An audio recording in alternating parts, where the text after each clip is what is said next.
nice to talk to you today. Good to talk to you too. And thank you so much for contributing a couple of articles to the last couple of editions of the magazine. No worries. I thought it'd be really nice while we've met up to have the opportunity just to ask you to talk a little bit about nature's rights and especially what you're up to at the moment. Yeah. So, as you know, we founded a charity called Nature's Rights, and we have two aspects of our work. One is transforming our relationship with nature, and the other is law and policy. So really changing the fundamental basis of our legal system that deals with nature, which stems from the Enlightenment period. The legal construction of nature as an object of law, shifting that to nature being a subject of law with legal personality and rights. So, campaigning for laws and policies that recognize the intrinsic value of nature, that nature has legal personality, and embedding our place as human beings within the web of life. I know that it sounds like there's quite significant progress being made around the world, but also in the UK. It'd be lovely to hear the project that you're working on at the moment. Yeah, so this project in the UK is a little bit of a test project because there are different ways in which rights of nature has been progressed to shift the fundamental basis of the way the legal system deals with nature is a big operation. So people have been looking at dealing with it at a local level, or dealing with it in terms of legal personality of a river or a mountain, or in some cases, like we've seen Ecuador and Bolivia at national level, and as we are proposing in Europe at transnational level, the European Union. So there are these different movements, and we were inspired by a grassroots movement in the United States to bring in local bylaws as a way of establishing legal precedents. So as a test case, we're working with the Town Council of Frome to get a local bylaw in place which recognizes the rights of the river and also the meadow, the rights of the ecosystem of the meadow. And in the UK, local authorities, and particularly parish councils, are quite restricted in the type of bylaws that they can make, and they don't have the power to make laws outright. They can propose laws which need to be then confirmed by central government. And so we're putting in a test application, and we shall see what the response is. If it's successful, this could be a way of starting to embed these concepts within the legal system. So another angle that we're exploring is the well-being powers. So parish councils and other types of councils as well in the UK have quite wide powers to bring in soft laws, which are for the benefit of the environment and nature, for the benefit of human health and so on.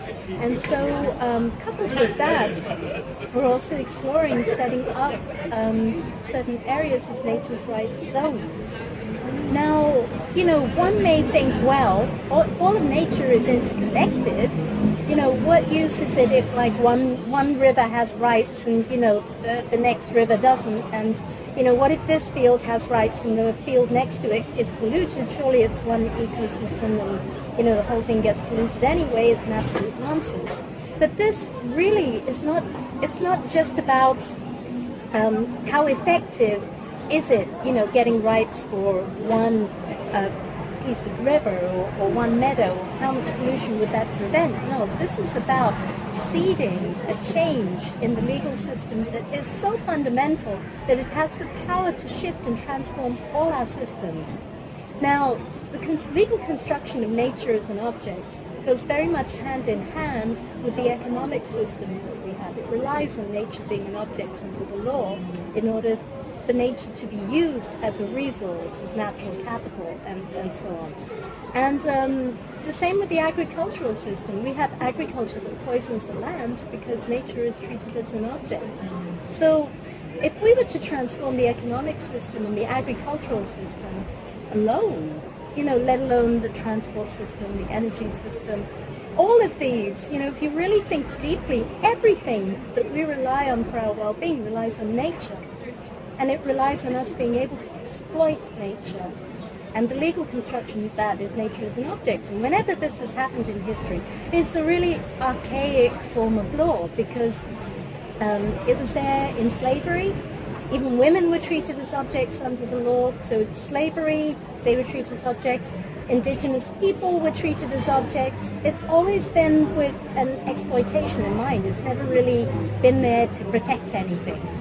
And so, what we're seeing is just the vestiges of a very archaic system. We just need to bring the law up to date, along with all of our systems. Do you think that people need, you mentioned before when you were talking that students are now approaching you, and do you feel people are starting to really get this, especially young people? Yeah, young people sense a real sense of excitement because they can see that the systems that we have in our society don't really make sense anymore. They are concerned that we're depleting nature. We're depleting nature to the extent that's perhaps threatening our own existence, and they deeply want to be connected with nature. They see the logic that, we don't live in an environment, we live in an interconnected community of life, an interconnected community of living beings. A tree isn't just an object, it isn't just wood, it isn't just a resource. A tree is a living being that also has its right to its own existence, and this needs to be acknowledged in our jurisprudence. But more than that, I feel that young lawyers really want to wake up. They really want to, they want to do something noble, and they want to be able to use their skills to transform the law, to bring about social change. And I really see law as a vehicle for social transformation, and this is what keeps me on this journey. Yeah, no, it's very inspiring, and I think, for me, like moving from, a contemplative practice into realizing that the law needs to change and that it doesn't serve lawyers' well-being, and then exploring other paths, and then discovering kind of the nature side of things. It's interesting how you kind of eventually it is all connected, and you start to see the links everywhere. So I find that part really inspiring too, because no matter which way you come from, eventually every part of it matters. Yeah, it's the way I see it, that nature cannot have its rights on the outside, but nature doesn't have its rights within. And so being in this nature's rights movement, as it were, it really requires an inner transformation to be the kind of lawyer that could approach law from a place of interconnection, really, with the attitude of being a guardian for future generations, requires a strength of character. And this is something that I missed in my education as a lawyer. It's something that requires a different kind of education, a different kind of strength. And our legal education system is really missing something. It's missing the personal aspect.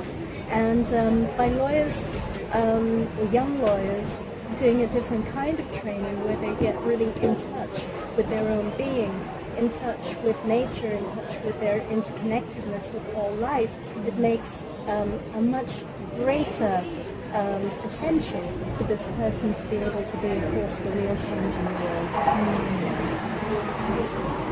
Yeah, I wanted to ask you actually on that as well, about your own connection with nature. Do you find that you really have to, take inspiration from that quite a lot, or take direction, Yeah, so I've always felt deeply connected with nature, and Your whole life? My whole life. From the time I was a child, the flowers were my friends. I used to feel deep pain when I saw a vase of flowers because the flower had been cut, and I wondered why people would do that when they're so beautiful outside. And, so Yeah, I guess I'm one of these people. When I walk through the woods, I feel my entire being just, vibrating with life. And I love it. And I'm always, I feel the leaves caressing my face. And, Yeah. Wow. it's just so yeah. alive. It's so beautiful. And so, yeah, it's never made sense to me that living beings are treated as objects. It's never made sense. And I would say that my connection with nature became more distant when I worked as a lawyer in the city. Being in an urban environment and working in an environment that was primarily based on rational thinking started to disconnect me from my intuitive self. And then I did go through a period of really feeling a bit disconnected. But what brought me back was a strong meditation practice. And I found that even in an urban environment, even doing a job that was so left brain orientated, the strong meditation practice could connect me to the entire cosmos, could connect me to the source of life. And through that, I never really lost it. Yeah.